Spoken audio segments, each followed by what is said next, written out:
with the journalists outside of Parliament. Now, the IGP has also been there, responded to a number of issues. My guest in studio this morning is a member of Parliament for the Tamale North constituency, the Honorable Al-Hassan Suhini. Good morning. Thank you so much for coming. Also, Martin Pebo is private legal practitioner. He is the convener of the Kumi Preko Reloaded demonstration, also a leader of one of three individual born other groups. Lawyer Martin Pebo, it's good to have you. Good morning. Morning, Mr. Kansi. Another version of your smoke. Yes, now we're doing the smoke challenge. Smoke challenge. Forever smoke. Yeah, Fantastic. you know, we need to hype our culture, right? Indeed. So now it will always be a smoke. My favorite is the... Either with kente Yes. or the northern smoke. So Yeah. last week it was a kente The smoke. kente Today one. we are back to the north. Yeah, my favorite is the one with the Ghana flag. It's actually kente. It's kente. It's kente that I use for the smoke. Good stuff. Wow. Okay. Also, Dr. John Osai Kwapong is a Democracy and Development Fellow at the Center for Democratic Development, CDD, Ghana. Dr. Kwapong, it's good to have you. Thank you. Good morning. Good morning. Also, Richard Ahiagba is Director of Communications of the New Patriotic Party. He is going to be joining us soon. Professor Ransford Gyampo is also Professor of Political Science at the University of Ghana, Legon, who's also will be joining us. But let me start off with you, just going forward on this IGP appearance before the 7-member ad hoc committee. This case has traveled a path up until the IGP appeared before the committee, responding to the issues that were brought against him by COP Alex Mensah, Superintendent JB, then also you had the two other persons who brought up these issues against him. 45 minutes audio. We understand there's a new audio now, which is 2 hours long, containing other issues that we are not aware of, which are also very serious, according to our sources within the committee. Listening to all of this, what should be the end game for the committee and the Ghana Police Service in the end? Well, Fred, first of all, let me say good morning to our viewers, especially the very good people of the Tamale North constituency. Good morning to my colleagues on the panel.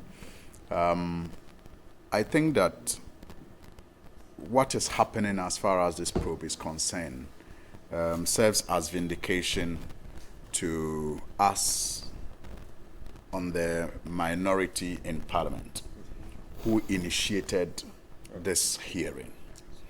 I mean, in the beginning, some people thought that it was much ado about nothing, and so there was no need for anybody to answer to anything that was heard on the leaked tape, despite how popular the tape had become. Some people still thought that, and especially maybe because they believed in government assurances through the Minister of Interior and others, when they said the president had no intention to change the IGP. Others at that point thought that then we should just allow things to lie. But as a minority, we kept pushing, and the deputy minority leader, petitioned the speaker, who yielded to his, demand and set up this ad hoc committee to look into the veracity of what was contained in the tape, and also even to determine the authenticity of the tape. I mean, so their terms of reference included the two I just said and more. Clearly, from the hearing till now, the fact that we are now told that there is an additional tape containing more information should serve as vindication for us, especially because this hearing is revealing more than we knew. It's revealing more than we knew.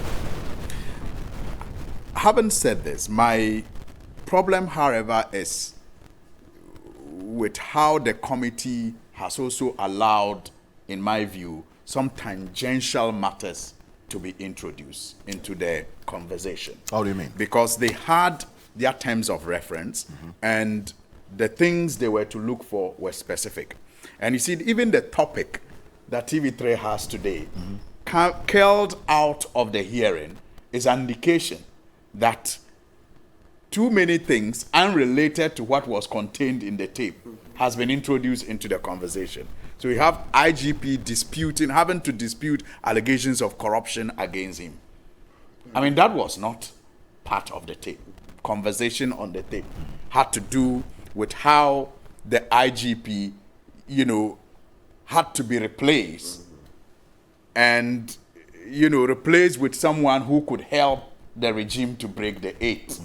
So you had us raise issues with whether or not the president had that intention and whether or not the reasons given in the tape will be the reasons if the president has an intention of replacing an IGP. Is it going to be because the IGP is not playing ball? The IGP is not going to facilitate the breaking of the eight, and so they will need someone who will facilitate the breaking of the eight. So you didn't have issues of whether the IGP was engaged in corrupt activities, at the service. You did not have issues of promotions on the tape, but these things are becoming the major conversation points as far as this hearing is concerned. And that is where I have a problem.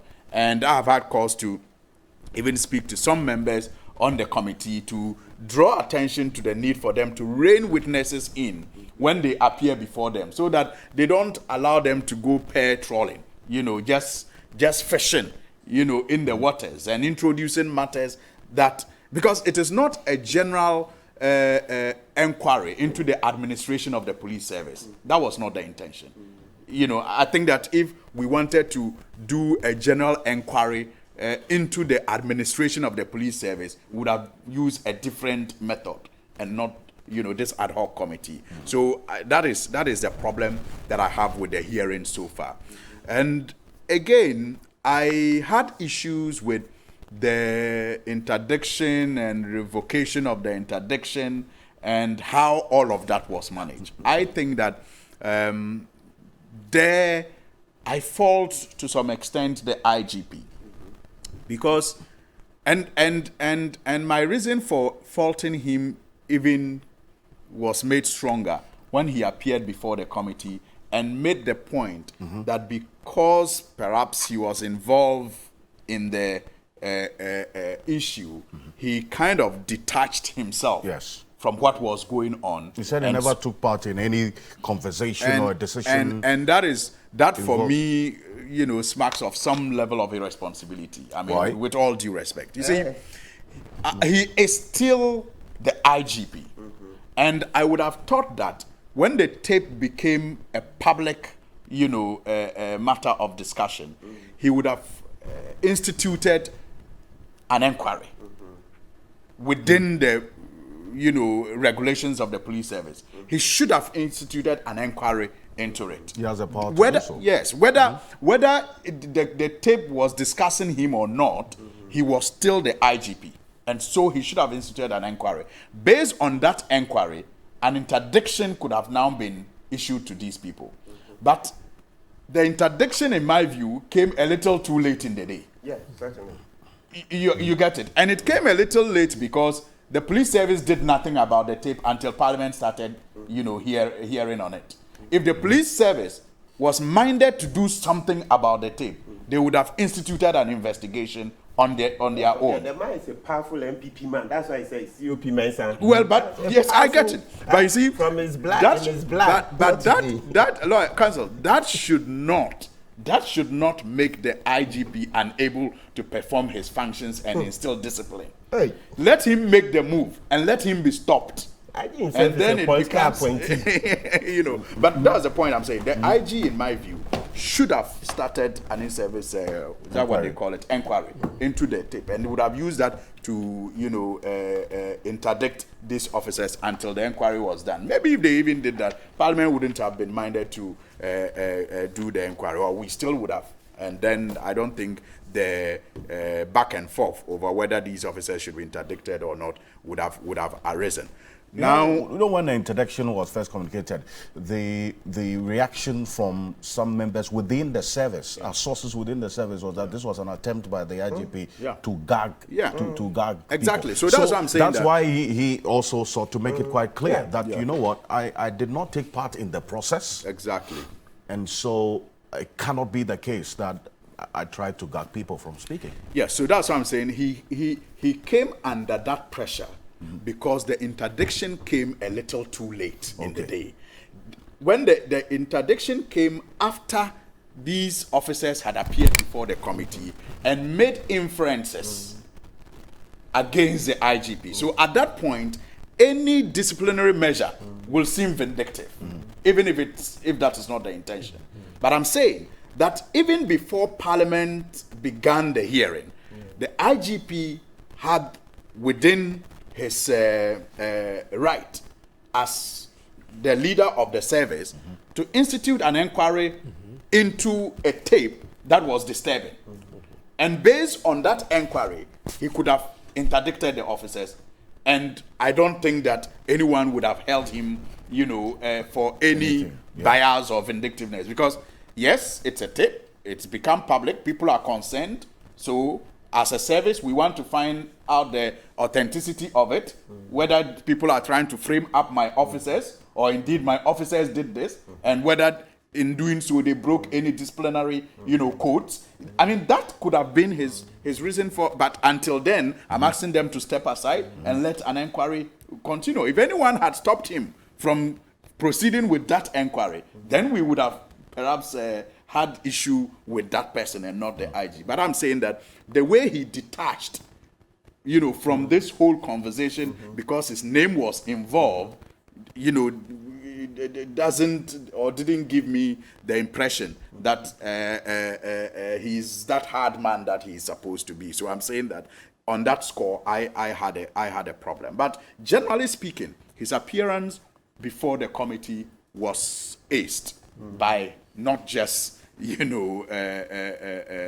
me, but many people who made time to listen to his delivery. I think that he addressed the issues very, very maturely and intelligently. I mean, and when I had time to listen to COP Alex Mensah, and I listened to IG Dampare, and then I said to myself that at least maybe for the first time, I'll concede that the appointing authority, in this case the president, did a good thing. Because he knew, I'm sure, the political affiliation of Alex Mensah. I'm sure he knew. And I'm sure he also knew the professional acumen of Dampare. And at the end of the day, he decided to go for the one who was more measured, who was more professional, who was more mature in his outlook. Because if you listen to the two of them, and I have said it, honestly, I have said it, Council, that police officers, and especially because these days, our police officers, many of them, get the opportunity to wear the uniform as a result of their relationship with politicians. Many of them. Yeah. Because of that, I'm saying that police officers who want to be professional and rise, despite how they got into the service, must make it a point to listen to the two officers. They should listen to the two officers who appeared before the committee and make a conscious decision not to be an Alex Mensah, but to be a Dampare, despite your political affiliations. Because you see, clearly, we all vote in this country. We all have parties. Even the Chief Justice has a political party that he or she votes for. Everyone votes in this country. But when you listen to the two of them, you see the one who, despite whatever affiliation he may have, is still more professional, more mature in his dealings, and able to, control his temper. I think that clearly the IGP showed class. He showed class when he appeared before the committee compared to his accusers. I am not speaking about who was truthful or who was not. I'm not speaking about, who was right and who was wrong. Okay. I'm saying that if you look at the way the two parties conducted themselves, the accusers and the accused, I am not surprised that Dampare was made the IGP against them. And so they should check their character. And sometimes some of these things, we all come across it even at our workplaces. There are people who, through their own character, sabotage their own growth. And then they blame others who get elevated over them. Meanwhile, those people would have just been doing, their work without the intention of undermining, their colleagues. But because of their own character, they sabotage their own growth, and then they blame people for overtaking them in the institution. So I am saying that junior officers must take time to listen to the narration before the committee that was done by Alex Mensah and IG, and make a conscious effort never to be like an Alex Mensah in the service, despite how they got into the service. Whether they are MPP or NDC, they must learn to be like Dampare.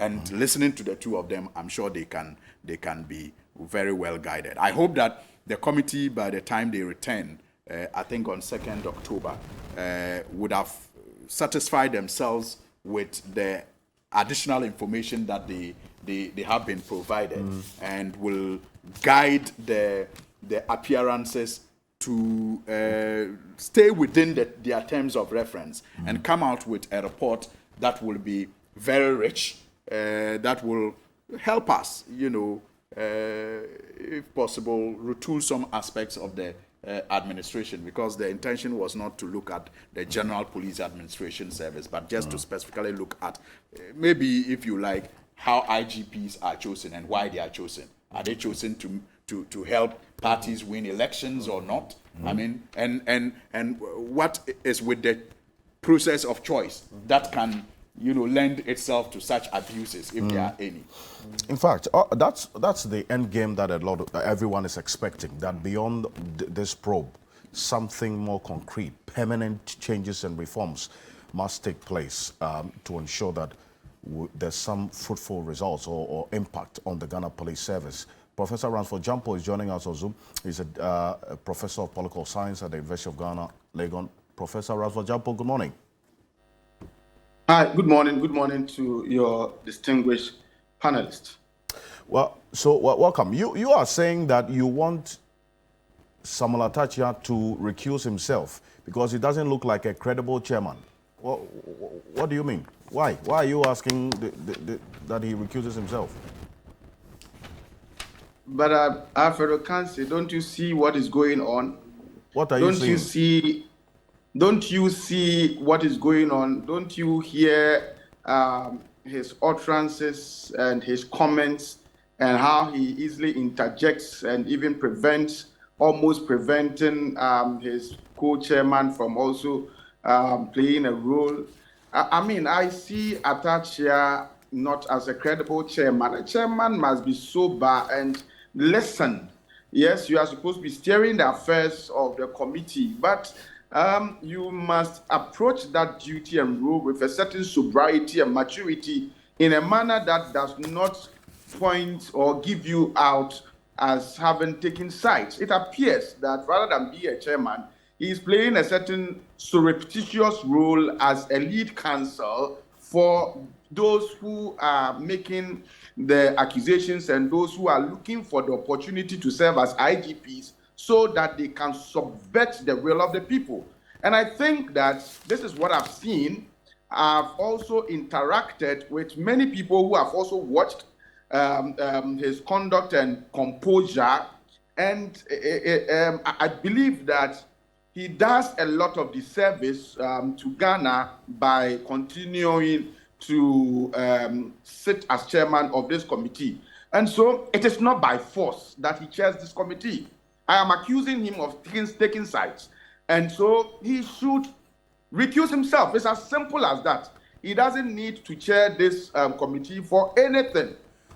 Clearly, his composure and demeanor portray him as somebody who is taking sides with those accusing the IGP, and I believe that he should just recuse himself, or the speaker must make a reshuffle of who chairs that committee, so that there will be fairness, there will be objectivity, there will be those appearing before the committee would have the confidence to be able to say what they are supposed to be saying. A chairman who has taken sides in such an important matter like this is a frustration to the quest to bring issues to the finality in a manner that will help us improve the delivery of police service to the good people of Ghana. And so I think that for now, he's not fit for purpose. He has, per his own innuendos and posturing, giving himself out as having taken sides. And I don't see him as a credible person to continue sitting. It is not by force. He should recuse himself. Okay. He doesn't. If he has no personal interest in this matter, he should simply just recuse himself and let another person take over. I think that is what I want to see. But on the issues that Professor Gyampo, on that, so that before you move on, you see, this is a fact-finding committee, right? So what is the specific action or actions that you say Atta Akyea has exhibited, which, in your view, I am saying that makes him unfair in taking sides? Generally, his comments, his interjections, and the kinds of things that he's been saying. Like, for instance, what comments? Do not, now, listen. I don't want to go into specifics, but you should. The point is, listen. The point is, you look at even the body language, okay, the body language of the chair, and then anytime his vice chair is trying to counterbalance his comments, the way he interjects, and his zeal in sort of through the body language, giving more space to those accusing, and the line of questioning to the IGP. In my view, if you are able to read in between the lines, like I said, I do not think that he's smarter than all of us in Ghana.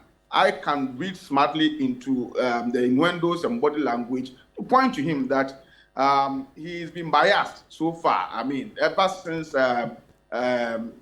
Dampare appeared, I mean, I compare his body language and his interjections to the way he conducted himself when those accusers also appear before the committee. And I'm able to tell that he is not neutral. He is not a neutral arbiter in this matter. And so he must recuse himself. It is not by force that he continues to sit as chair. If he has no specific interest in this matter, he has no personal interest in this matter, then he has no business continuing to sit as chair. He must simply recuse himself or be kicked out by the speaker who constituted that committee. Well, Professor Gyampo, stay with, because I'll come back to your... Let me make a brief comment on the other issues that I don't know who spoke, I didn't see. But I think that... Mm-hmm. Soini, good morning. Good morning. I think you made a fantastic presentation on in your just recent submission. I think that the IGP appearing before the committee was good, even though initially some of us accepted that idea with some trepidation. He showed a lot of brilliance. He showed a lot of command and control over the issues. He had grasped over the issues, and he demonstrated much emotional intelligence. And clearly, you could see if somebody is telling the truth, or if somebody is being honest and candid and sincere, you can see with the way and manner the person speaks. And so it was good. And I think that, look, there are so many important issues plaguing the country. We should not waste much precious time in discussing somebody who thinks that he was more qualified to be appointed an IGP and he didn't get the opportunity. And so planning and scheming all he can to be able to get to that position so that he can subvert the will of the people of Ghana. We should not spend much time talking about this. This matter will be treated with ignominy, and all the necessary actions must be taken behind the scenes, and then let us put that matter to rest. We are sitting here, and there are so many economic challenges facing us. The last time I heard our finance minister speak, he was telling us that the decision to construct a new head office for the Bank of Ghana was taken long before we started experiencing losses. And so we should allow the Bank of Ghana, actually he's asking all of us to support the Bank of Ghana to construct a new headquarters. And he tells you, look at us, we do not even have a priority. And look at the Minister of Finance, who is going about begging labor, begging people that we don't have resources. Now you don't have resources, and then you've been able to save something small to undertake a project, and then you get into a situation of economic miserization, and you come to plead that we should support the construction of such ostentatious projects. This is what we should be talking about. Okay. This is what we should be talking about. You want to galvanize the support of the people behind the government so that the government can properly navigate and steer us out of our economic doldrums. Okay. And how do you elicit that support? To tell us that, and look at it. It's like we don't even think. It's like we are a group of some dumb people that anybody can just get up and tell us whatever he or she likes. That we saved the money long before our losses. And so now that we are experiencing challenges, we should go ahead. I mean, I was asking him, if you saved a piece of money to throw a party next week, today you saved enough money to be able to throw a party next week. Now, next week comes, your whole house is bent, all your properties are gone, and everything that you hold is destroyed. Will you still say that, yes, I saved for this party, and so next week has come, I'm going to continue to, throw the party? It will mean that you probably do not have a priority. This is what we should be talking about. Okay. Not somebody who is scheming to be, is scheming to overthrow or to subvert the popular will of the people. I think it's childish. Let us just throw this behind us. Let the IGP continue to work. And whatever they were scheming to do, clearly, let me tell you this, clearly the president or the appointing authority cannot act in a manner that they were looking for, because I'm reliably informed that the president thought through things properly in appointing Dampare. And as Srini said, we may have issues with President Akufo-Addo, but I tell you, this is one of the fantastic appointments that President Akufo-Addo has made. And he will go down as somebody who made a very firm decision in determining who must lead our police administration credibly. And it is something that, whether you like it or not, we must applaud. He's done very well in bringing Dampare, and it is his responsibility to ensure that he continue to protect Dampare to be able to deliver effective policing for Ghana, not for MPP, not for NDC, but for Ghana. That is what we are looking for.